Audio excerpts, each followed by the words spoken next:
Club de Liderazgo hoy conversaré con Mario Hidalgo, diputado, exgobernador y actual candidato a la alcaldía del Partido de la Liberación Dominicana por el municipio de La Vega. Manténgase frente a su televisión, que en breve vamos a retornar con un diálogo que será de su agrado.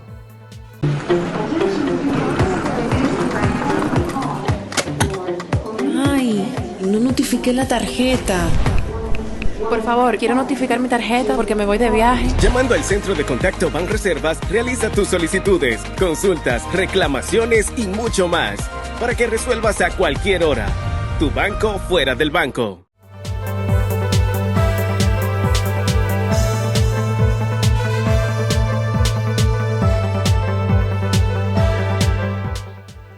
Don Mario, bienvenido al Club de Liderazgo.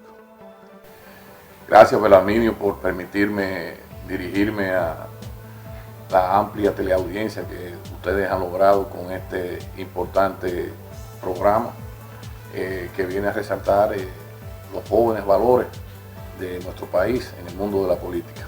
Usted es uno de los líderes en cierta medida simbólico de La Vega, porque que tiene un largo ejercicio político. ¿Cuántos periodos tiene usted como diputado?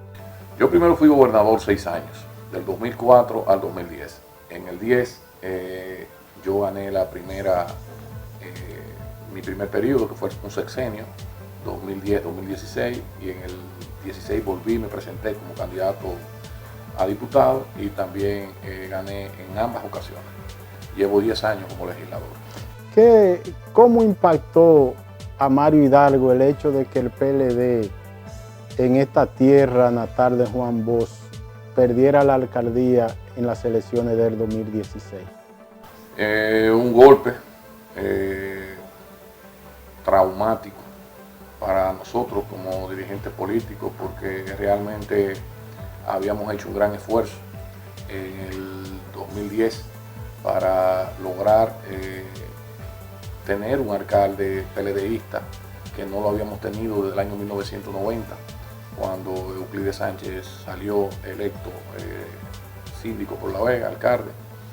Ya después tuvieron que transcurrir cerca de 20 y pico de años para poder volver nosotros a ganar la alcaldía de La Vega.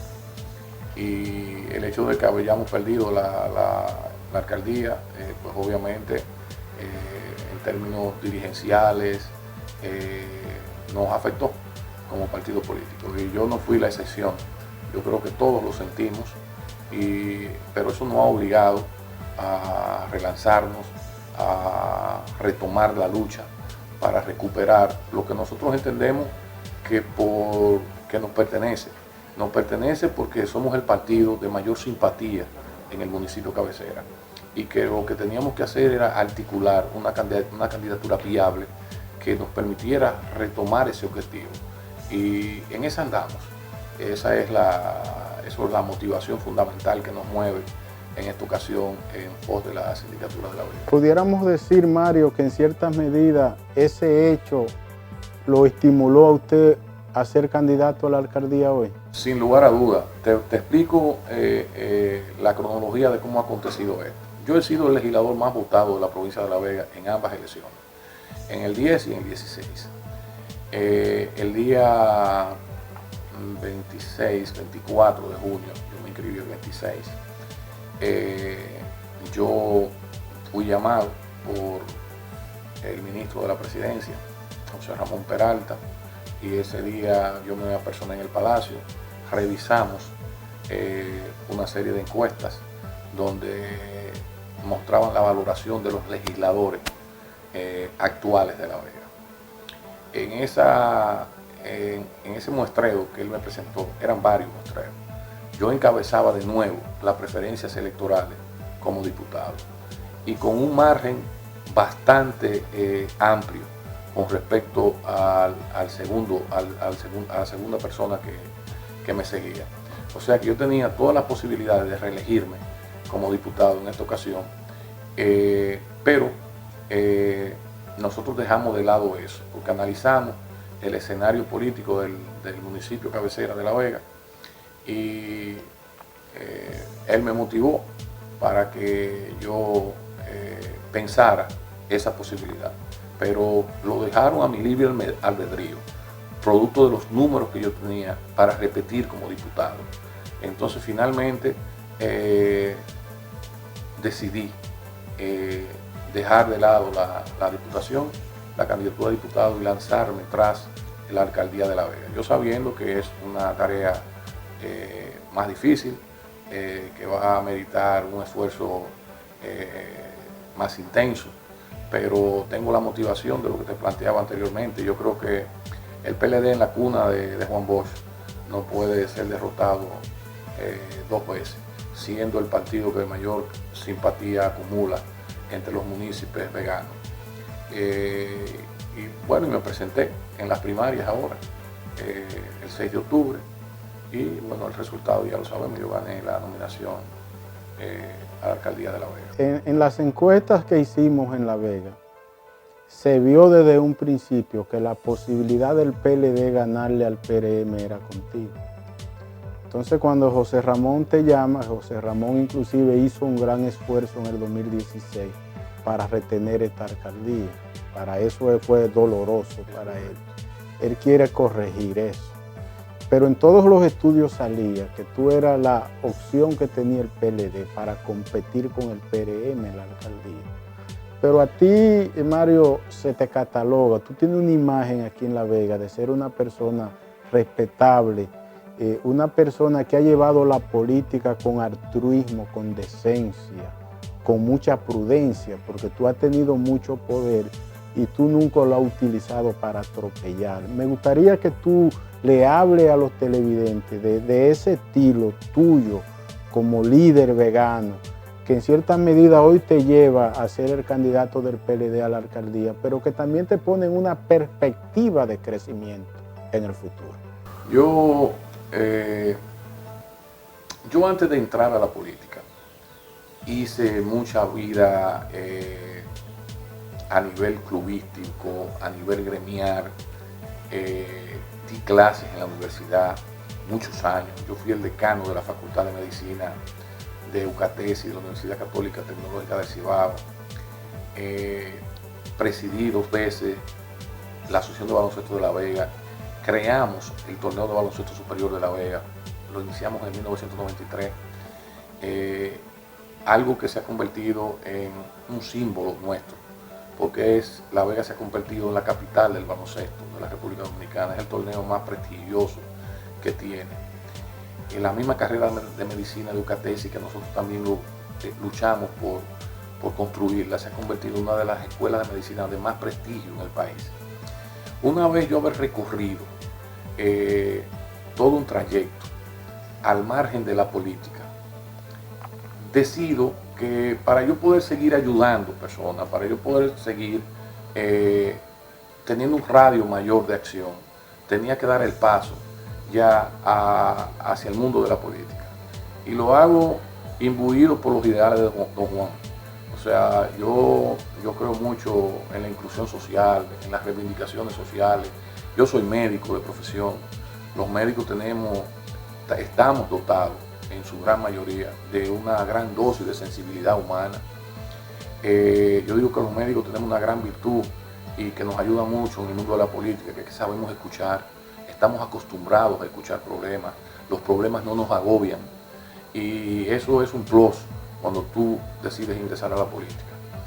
Yo, con todo ya ese trayecto recorrido, no se me hizo muy difícil entonces empezar a trabajar ya directamente dentro de una organización política. Ha sido un trayecto largo, tedioso, pero creo que ha valido la pena, porque fuimos una generación en el 96 la que fue capaz a la salida de Don Juan de asumir sus ideas y llevar al PLD al poder y mantenerlo en el poder. Yo me siento parte de eso, pero lo he hecho de una manera siempre apegado a los conceptos por los cuales yo ingresé a la política. Por eso el respeto. Yo no he ido a la política a buscar, yo he ido a aportar. Yo he pasado por la política y por eso todo el mundo, tú viste que yo llegué ahora a esta entrevista y yo no ando con chofer, yo nunca he usado placa oficial, yo nunca usé la placa de gobernador, yo nunca he usado la placa de diputado. A mí esas cosas no me llaman la atención. Yo creo que la política lo que te da es la oportunidad de servir, de ayudar gente en un campo amplio. Y también cuando tú te tienes apegado a ciertos preceptos, tú evitas que otros hagan cosas incorrectas. Entonces, estamos viendo un caso muy particular. Tú logras influencia y logras prestigio social al margen de la política. Por eso a ti no te interesa ni la placa ni la escolta. Pero los que se meten a político en un 99% es buscando ese privilegio, de esa influencia. Creo que sí, que hay mucha gente que cambia su modus operandi cuando ingresa o cuando tiene poder en sus manos. Hay mucha gente que se afecta por eso. Yo creo que por eso todo el mundo tiene que tener un proceso para cuando llegue a una posición pública, eso no lo altere. Yo creo que muchos de los fracasos que hay en el mundo de la política es producto de eso, de que hay una alteración del ego de la persona y el ego termina dominando la razón y por eso se incurre en muchos razonamientos inadecuados o decisiones inadecuadas. Pero un liderazgo es una sumatoria de varios factores, o sea, lo familiar, lo social, lo profesional, lo económico, lo político y lo cultural. El hecho de ser médico, que eso te dio la base de una comunicación empática con sensibilidad social, pero a eso le suma el maestro. Al médico y al maestro le suma el deportista. A eso le suma el ejecutivo universitario. Y luego viene la gerencia del poder ejecutivo aquí como gobernador. Y a eso le suma 10 años como diputado. Y ahora viene la alcaldía. O sea, es una cadena de crecimiento, de una política enfocada en un servicio a la gente, pero que la gente, cuando uno pensaba que la gente no valoraba, ahora en las encuestas uno se da cuenta que sí, que la gente valora. Yo estoy plenamente convencido, Arminio, que sí la gente valora. Yo soy producto de la valoración de la gente. Y de que cuando voy a una posición pública también, yo trato de no improvisar. Y eso no va a ser, por ejemplo, y no va a ser diferente cuando asumamos la alcaldía de La Vega a lo que ha acontecido previamente. Cuando yo llegué a la gobernación de La Vega, yo me acuerdo que en aquel entonces la situación de la provincia era una situación preocupante. Yo le planteé al presidente de entonces, en el año 2004, que La Vega necesitaba, para poder derrumbarse por senderos de desarrollo, vías de comunicaciones óptimas, el municipio cabecera con sus demás municipios. Por ejemplo, aquí entonces subir a Constanza, no obstante la inmensa cantidad de riqueza que tiene ese municipio, eso era un suplicio, porque las vías de acceso eran vías intransitables. Lo mismo acontecía de La Vega a Jarabacoa, era una situación también calamitosa, donde ocurrían de manera permanente accidentes catastróficos. Y la comunicación de Constanza con Jarabacoa no existía prácticamente. Lo mismo que nuestra comunicación con el distrito municipal de Cutupú, de Río Verde. Y Jima también tenía problemas de comunicación. Entonces nosotros nos planteamos que lo primero que teníamos que hacer era viabilizar, optimizar, hacer un lobismo intenso para lograr que esas dificultades desaparecieran. Y lo logramos. Logramos en esa gestión de gobernador que la carretera de Casabito se hiciera, que se hiciera la carretera que une la autopista Duarte con Constanza, la de Paso Bajito, que une Jarabacoa con Constanza, la de La Vega Moca, que nos une con el distrito municipal de Río Verde y con el Santo Cerro. Y lo hicimos también una restauración importante de la carretera que une La Vega con Lima. Eso nos permitió reinsertarnos en un esquema de desarrollo. pero no nos quedamos ahí. Ya La Vega tenía otra connotación a partir de esas gestiones, del obispo intenso que nosotros llevamos a cabo durante ese periodo. Logramos que el Hospital Juan Bosch tuviera una selección del personal adecuado. Nos empleamos a fondo con una estructura de trabajo ahí que nos permitió que ese hospital, que el personal que se seleccionó fuera un personal al margen de la política, sino que fuera sobre la base de la competencia del individuo. Eso nos permitió también tener un centro de salud de prestigio nacional, lo cual se ha mantenido hasta el día de hoy. Yo creo que fueron en el deporte también, por ejemplo, propiciamos la restauración del Palacio de los Deportes Fernando Teruel. Nosotros no nos sentábamos en asientos, nos sentábamos en escalones, restauramos lo que era el espacio donde nosotros teníamos la posibilidad de divertirnos durante el torneo de baloncesto superior. O sea que fue una gobernación con un plan claro y definido. Vamos a ir, Mario, a una pausa para luego retornar con ese enfoque del proceso de desarrollo que ha logrado La Vega en las últimas décadas y en el cual tú has sido un protagonista importante. Converso con Mario Hidalgo, candidato a la alcaldía PLD Municipio La Vega. Vamos a una pausa y retornamos en breve.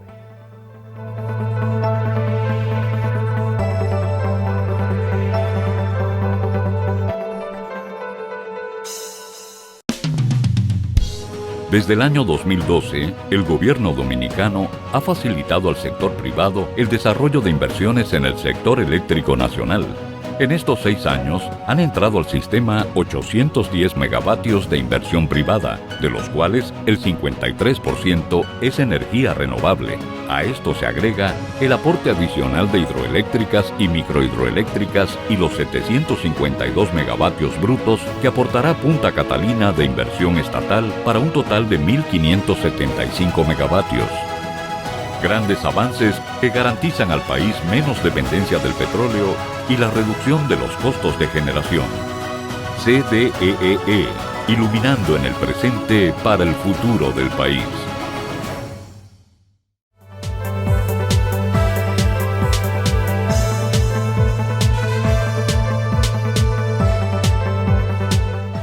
En este programa especial que grabamos desde el municipio de La Vega, vamos a seguir conversando con Mario Hidalgo, ex gobernador, actualmente diputado y candidato a la alcaldía del PLD para las elecciones del 2020.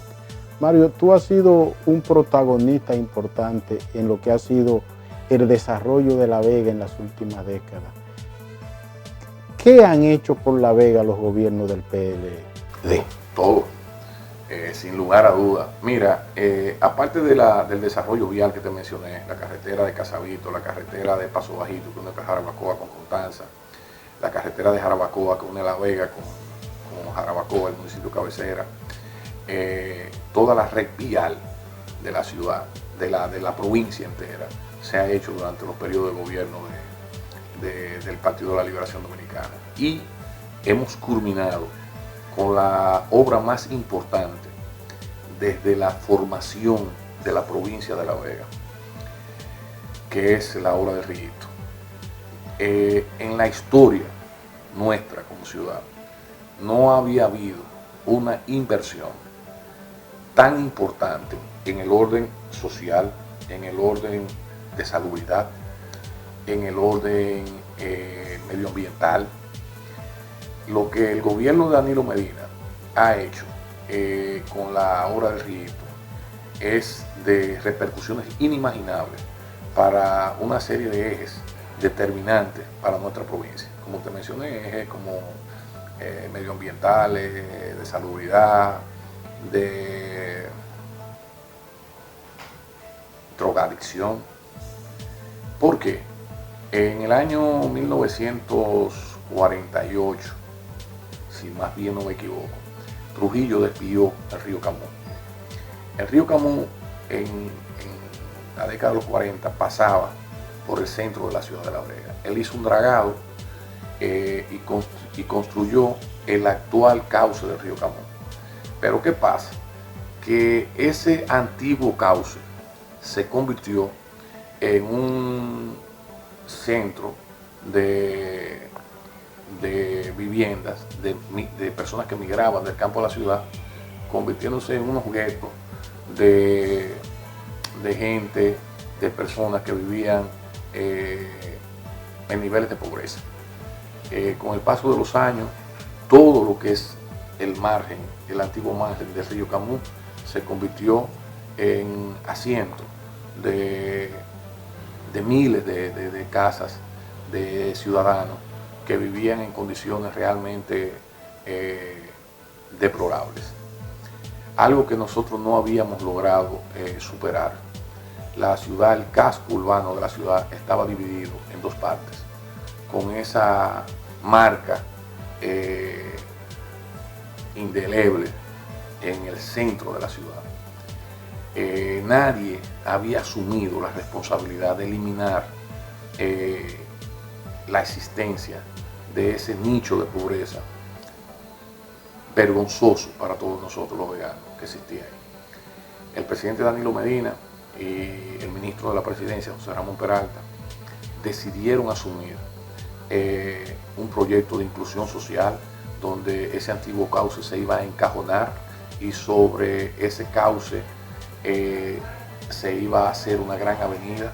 Todas las familias se le iba a dignificar la vivienda, se les construyeron apartamentos y lo que era antes un símbolo de retroceso, de pobreza, se ha convertido hoy en un orgullo de lo que es la eliminación de la pobreza, de la inclusión social, porque no solamente logró eliminar el foco de contaminación, el foco de insalubridad que había ahí, sino que logró insertar a miles de ciudadanos en el sendero del progreso. Se les dotó de nuevas viviendas, se les construyeron planteles escolares a todos los jóvenes que viven en los alrededores donde se hicieron los apartamentos donde serían reubicados, se hicieron espacios deportivos, en fin, no hubo un detalle que no se tomara en cuenta.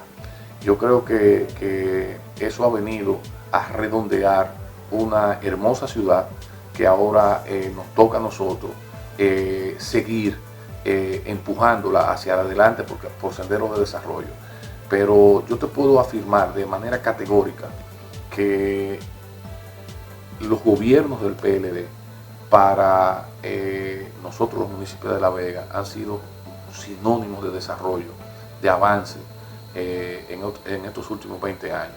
Aquí donde nosotros estamos es una réplica de cualquier comunidad del área rural de La Vega. Aquí el 80-90% de las vías de comunicación de nuestra ciudad están asfaltadas, tenemos circuitos de 24 horas en la mayoría de las comunidades rurales, buenas luminarias en los caminos rurales, una gran cantidad de nuestras comunidades rurales tienen transporte donado por la Secretaría Administrativa de la Presidencia que le permite a los estudiantes cuando terminan el bachillerato ir a las universidades que están en el municipio cabecera. Yo creo que han sido pocos los detalles en los cuales los gobiernos nuestros no han incidido de manera importante en que hoy La Vega sea una de las ciudades que mayores niveles de crecimiento puede exhibir en la República Dominicana. ¿Y en qué medida, Mario, las visitas sorpresa han estimulado incremento de la producción aquí en La Vega? En las visitas sorpresa han repercutido de manera positiva. Lo mismo que ha pasado en el resto del país ha pasado en La Vega. El presidente Danilo Medina oye lo que yo pienso, Belarmino, de las visitas sorpresa.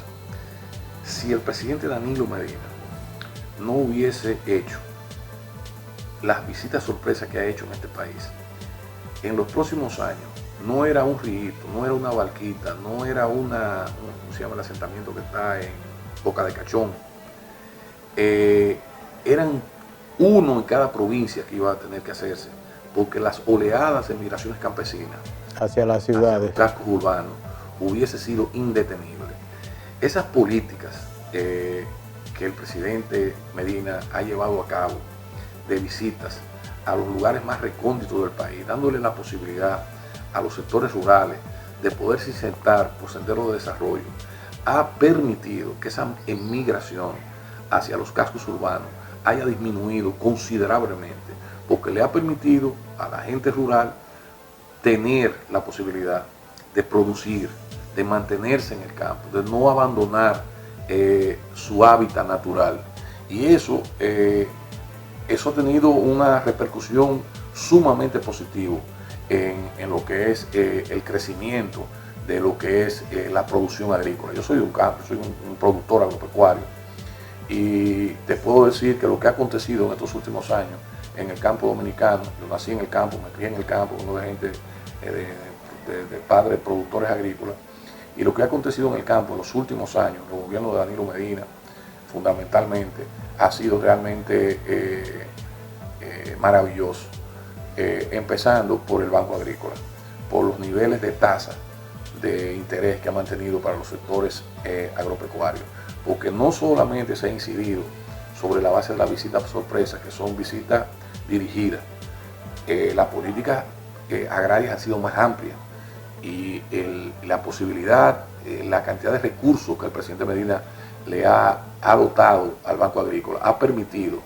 que los sectores agropecuarios del país sean sectores pujantes, que nos permiten hoy en día decir que el 90% de lo que se come el pueblo dominicano se produce aquí. Aquí la tasa de interés en el Banco Agrícola son un 8%, y en algunos casos hasta un 6%, que son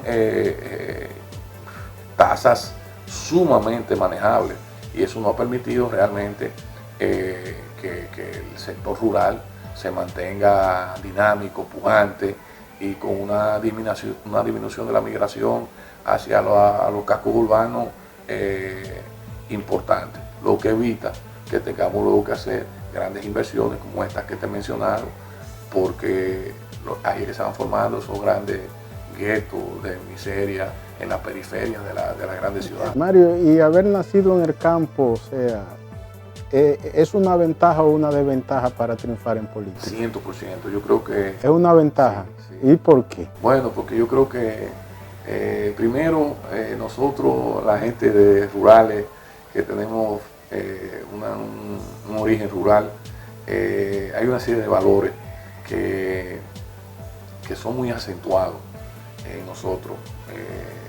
Por ejemplo, nosotros le damos valor a la palabra empeñada.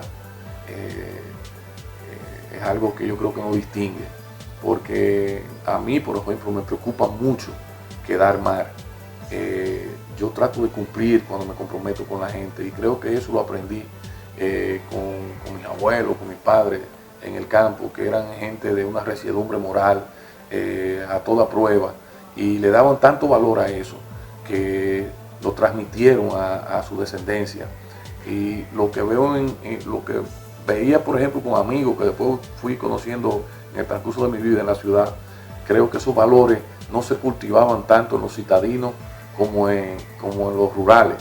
Y también yo creo que la sensibilidad, el contacto con la realidad de la nación dominicana es mucho mayor en las personas que tienen un origen rural que los que son citadinos meramente. O sea, yo creo que son muchas cosas las ventajas que tiene el tener un origen rural con respecto a los que son ciudadanos que solo han su vida transcurrido en la ciudad. Yo creo que nosotros podemos tener un espectro mucho más claro de la realidad de la composición social del pueblo dominicano. O sea, ¿tú piensas que el venir del campo nos hace más humildes, más sensibles, más sencillos, y en cierta medida nos arroja herramientas para ser más empáticos y entender más y mejor a la gente? Totalmente seguro que es así, Belarminio. Yo sé, cuando yo voy a la capital 4 veces a la semana. Hay veces que me quedo a dormir, pero regularmente yo viajo, voy y vengo. Y cuando yo le paso a un camión de plátano en la autopista Duarte, por el lado, yo sé el sacrificio que va encima de ese camión. Yo sé lo que hay que luchar. Yo no creo que haya un dinero más honrado en la vida que el que se gana en la agricultura. Yo cuando veo los camiones de cerdo que van para la capital, yo pienso no en el camión de cerdo, sino en el trabajo que hay que hacer para poder llevar un marranito desde que nace, no, desde que se insemina la celda, hasta cuando la celda, hasta que el marrano tiene 100 kilos. Lo mismo cuando veo los camiones de ganado. Yo sé lo que le cuesta a un productor nacional, por ejemplo, producir una vaca lechera. Y yo creo que el que no nació en el campo, el que no tiene contacto con eso, no tiene la posibilidad de valorar los esfuerzos que hace la gente para podernos permitir día a día comer en las ciudades. Ya uno que tuvo la oportunidad de estudiar, entonces tiene las dos cosas. Uno puede combinar todas esas vivencias que tuvo durante la niñez, durante la adolescencia en el campo, y luego ya los conocimientos que puede uno adquirir en las ciudades a través de las universidades y del ejercicio de las profesiones. Cuando tú combinas esas dos cosas, yo creo que eso te hace un ciudadano mucho más completo, más empático, como tú dices, con los demás. Y más aún que se ha comprobado que el cerebro y la personalidad se construyen hasta los 18 años. Si tú hasta los 18 años tienes 12, 14, 16 años conviviendo en un ambiente rural, ya cuando tú vas a la ciudad, ya tú vas definido. Entonces, cuando uno estudia un liderazgo, lo primero que hay que ir es al origen del liderazgo, porque nuestro origen nos marca y traza pautas para nuestra conducta, para nuestro comportamiento. Entonces, a veces no entendemos por qué una persona es como es. Y eso es muy importante en la política, puesto que podemos esperar de alguien algo que no puede dar.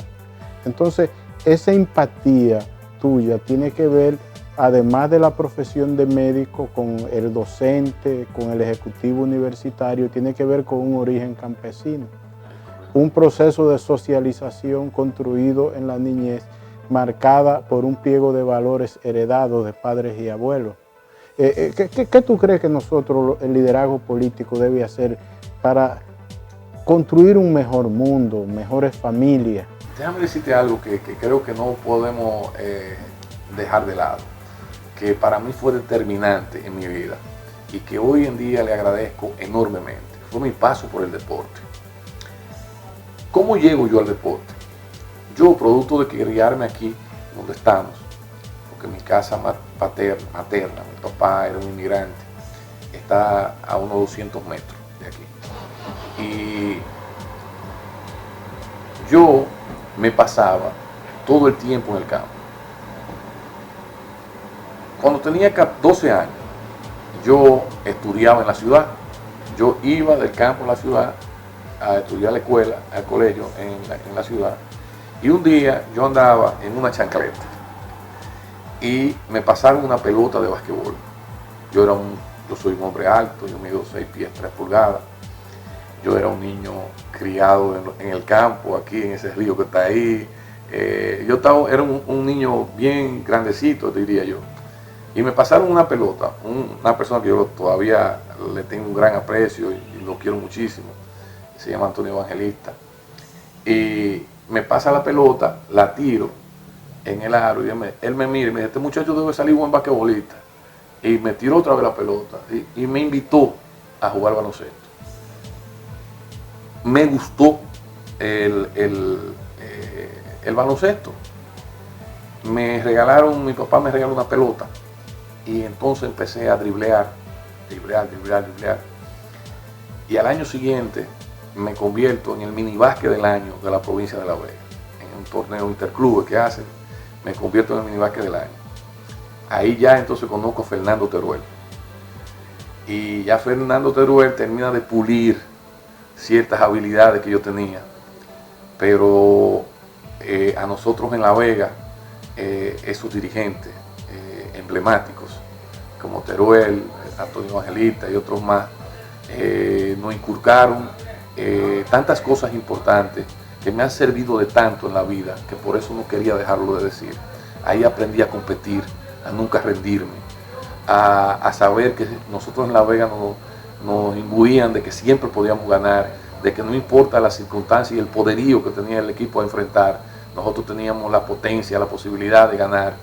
Y todavía hoy recuerdo las noches difíciles estudiando medicina con exámenes duros, que siempre muchas de las cosas que ellos nos decían cuando estaban entrenando cuando estamos entrenando para torneos importantes, para competencias internacionales, porque después fui preselección nacional de la República, tuve unas eliminatorias centroamericanas aquí, pero todo eso yo lo asumí, lo llevé a mi vida personal. Cuando ya tenía cosas que tenía situaciones difíciles, complicadas, recordaba todas esas enseñanzas que aprendí en las canchas, y todavía hoy en el mundo de la política también la llevo conmigo. En el próximo set vamos a seguir enfocados en esa parte de tu experiencia como deportista, pero también queremos escuchar lo que va a ser tu propuesta de gobierno municipal para el periodo 2024. Estoy conversando con Mario Hidalgo, candidato a la alcaldía PLD Municipio La Vega. Vamos a una pausa y en breve retornamos.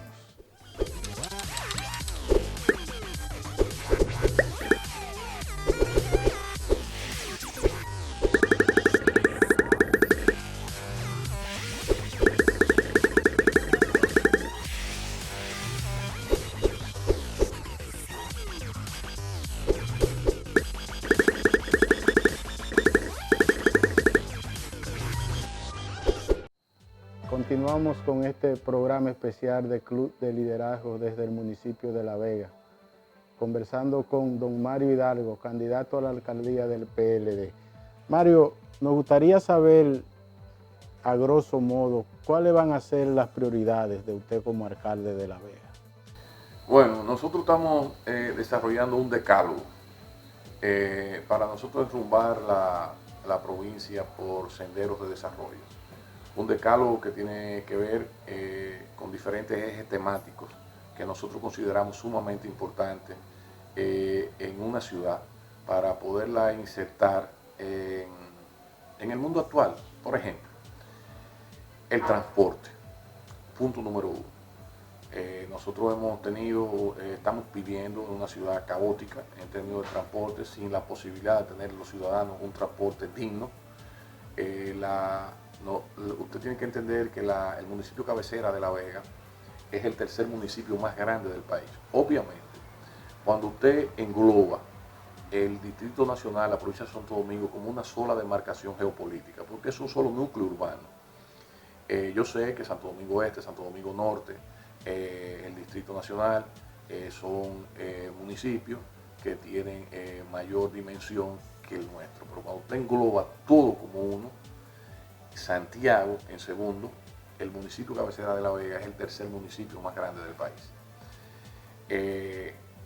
Eso nos obliga a brindarle la posibilidad a la gente de tener un sistema de transporte digno, un sistema de transporte actualizado, donde la gente pueda tener un sistema de autobuses, donde pueda tener una parada, por ejemplo, en La Sirena, valga la redundancia, en la entrada de la universidad, que pase por los hospitales más importantes, que la gente se pueda manejar con dignidad. A veces nosotros vemos una mujer en un motoconcho con un niño de 1 año y otro niño de 2 años entre el motoconchista y ella.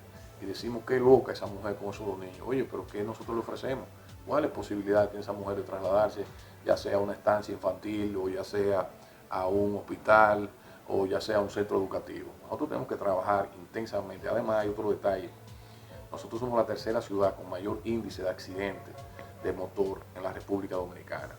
Y creo que mucho de eso está influenciado porque el sistema de transporte de nosotros resulta inadecuado y hemos dejado proliferar un medio de transporte que se empieza a convertir en un problema. Y tenemos que ir tratando de actualizar las cosas y permitirle a la gente tener un transporte digno. Hay un aspecto que nosotros vamos a tocar de manera importante, y te lo decía porque yo lo considero fundamental en la formación de un individuo, es el deporte. Nosotros tenemos que establecer políticas deportivas claras, que sean sustentadas por el gobierno local, al margen del gobierno nacional, de lo que también propicia el gobierno nacional. Te voy a poner un ejemplo. ¿Por qué eso? Por ejemplo, Monteplata, en la persona de Charlie Mariotti, que tiene un gran mérito, ha logrado establecer un programa deportivo en esa provincia, pero fundamentalmente en su distrito municipal, su municipio, que ha parido que le ha permitido, aún siendo una de las ciudades más pobres, pero con unas políticas deportivas claras y definidas, propiciadas por él, han logrado producir grandes atletas que hoy nos llenan de orgullo a todos nosotros, como Luglin Santos, su hermano Wander Santos, esta niña Soriano, que es la judoka, los hermanos Pie, Luisito Pie, y así una playa de atletas que han sido producto de una política deportiva clara y definida, pero de carácter localista. Yo creo en ese tipo de cosas, yo creo en que nosotros tenemos que propiciar la posibilidad de que la juventud, desde tempranas, desde lo más temprano en la vida de los ciudadanos, tenga la posibilidad de accesar a políticas deportivas claras y definidas. Y nosotros la vamos a propiciar y vamos a invertir en esa dirección. La Vega es olímpica, pero yo no recuerdo los últimos atletas, cuna de grandes atletas, de Popo Vera, de Juan Núñez, de Andrés Hernández, de un sinnúmero de atletas, de Pollito Ortega, que no han llenado de gloria, pero la producción de atletas en las últimas décadas ha ido mermando. Y yo creo que es porque hemos ido dejando de lado la posibilidad de que muchos jóvenes con actitudes, con potencialidades, puedan canalizar esas potencialidades. Hay un aspecto que nosotros también vamos a trabajar intensamente, que es la cultura. Yo creo que lo que unifica un grupo humano es su cultura. Nosotros tenemos que trabajar en esa dirección, potencializar los valores que nosotros tenemos y hacer a estas nuevas generaciones partícipes de esos valores y que se sientan orgullosos de lo que somos, de lo que tenemos, de lo que podemos ser. Por ejemplo, somos cultos, somos la ciudad culta, pero nosotros ni siquiera tenemos un conservatorio de música. Nosotros ni siquiera tenemos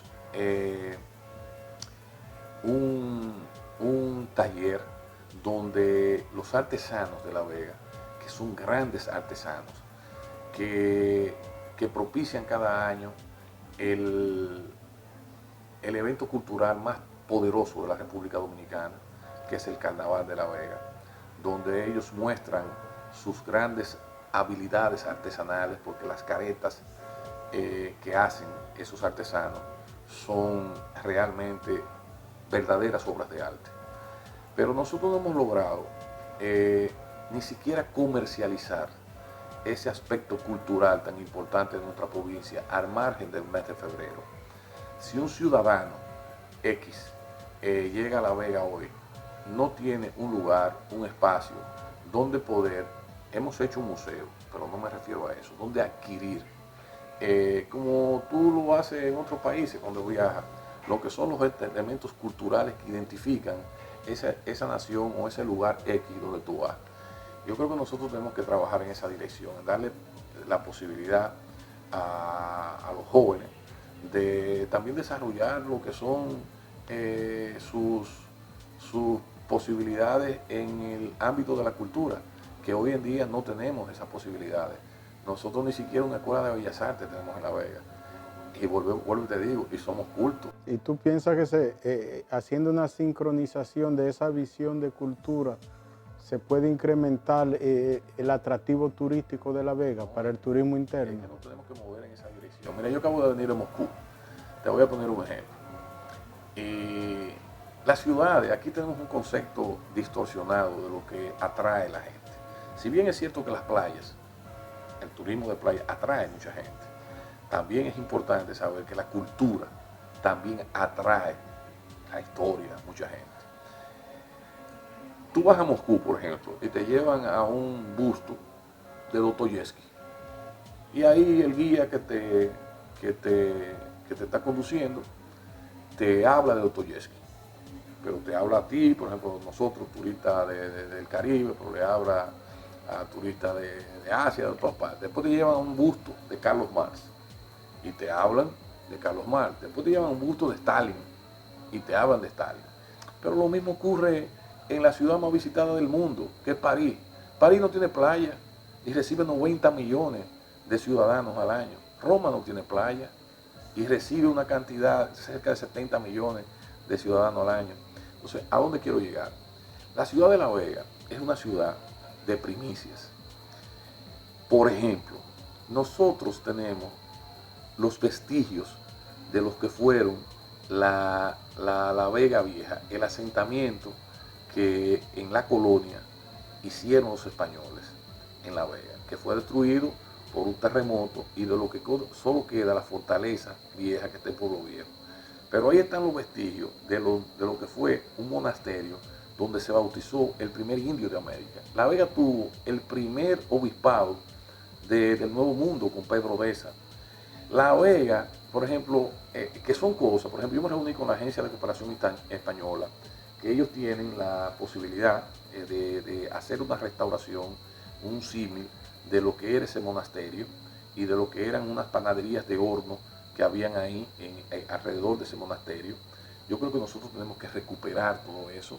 Yo creo que, por ejemplo, nosotros debemos tener, por ejemplo, la plaza, una de nuestras principales plazas, un centro del político más importante que ha tenido la República Dominicana, el más prolífico historiador, cuentista, ensayista que ha tenido América Latina, que es Juan Bosch. Nosotros no tenemos ni siquiera un busto en el centro de nuestros parques para que las generaciones que vienen conozcan quién fue Juan Bosch.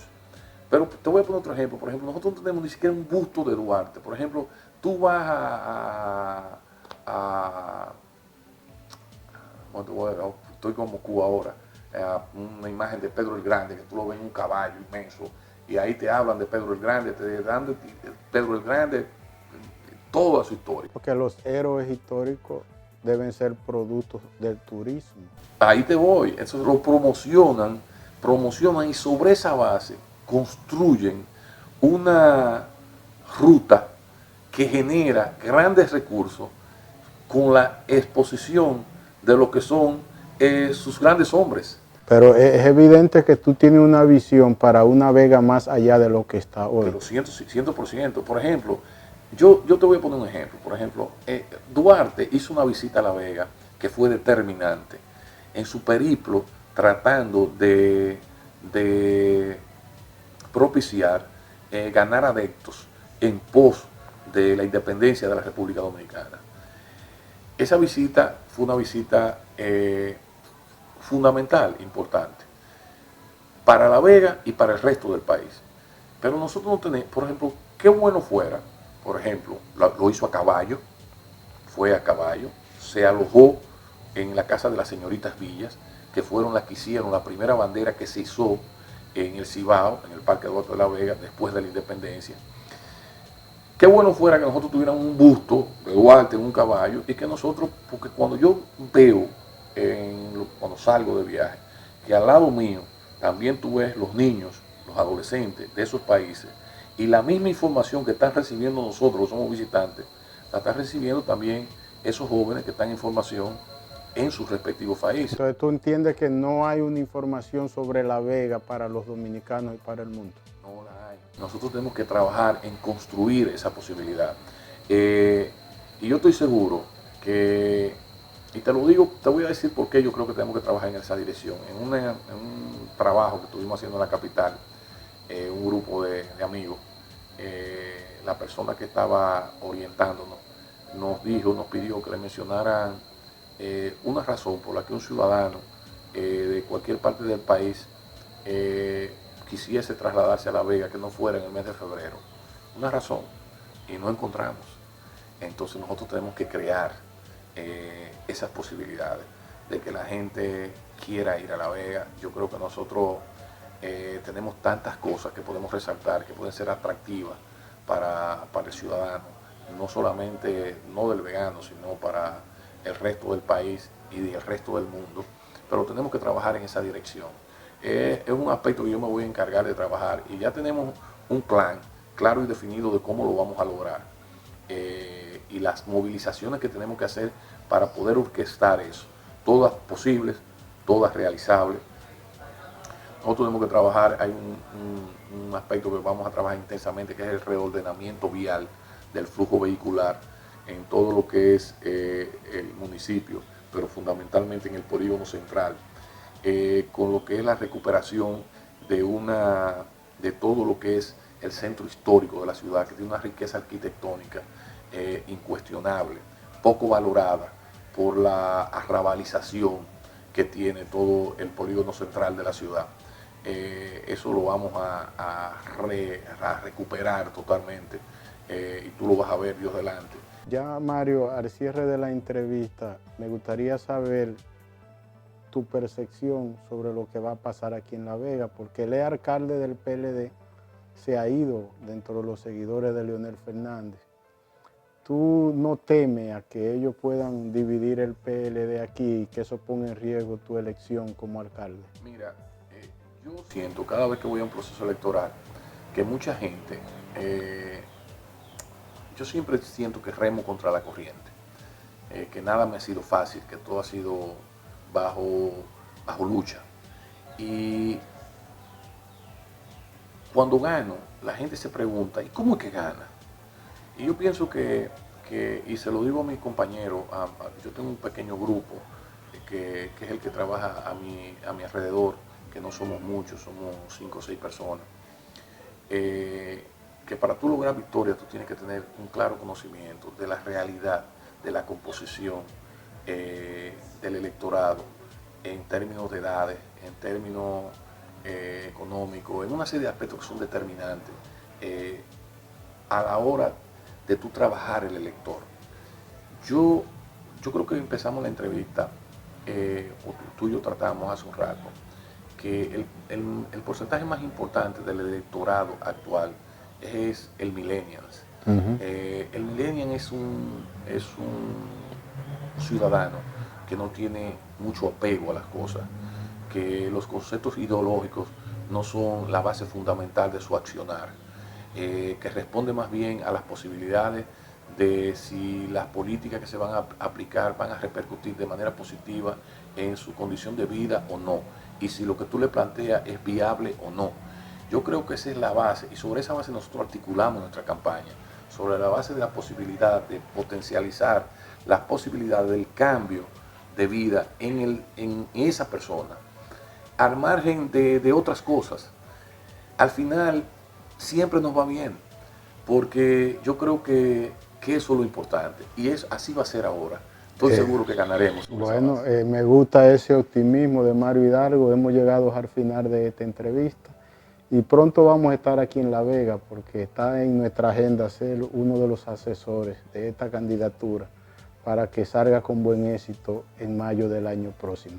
Les recordamos a los amigos televidentes que esta entrevista será retransmitida hoy domingo a las 8 de la noche por CB Visión, canal 22 de Claro, desde Higüey para todo el país, y mañana lunes a las 5 de la tarde por Metrovisión, canal 62. Hasta el próximo domingo, si Dios quiere.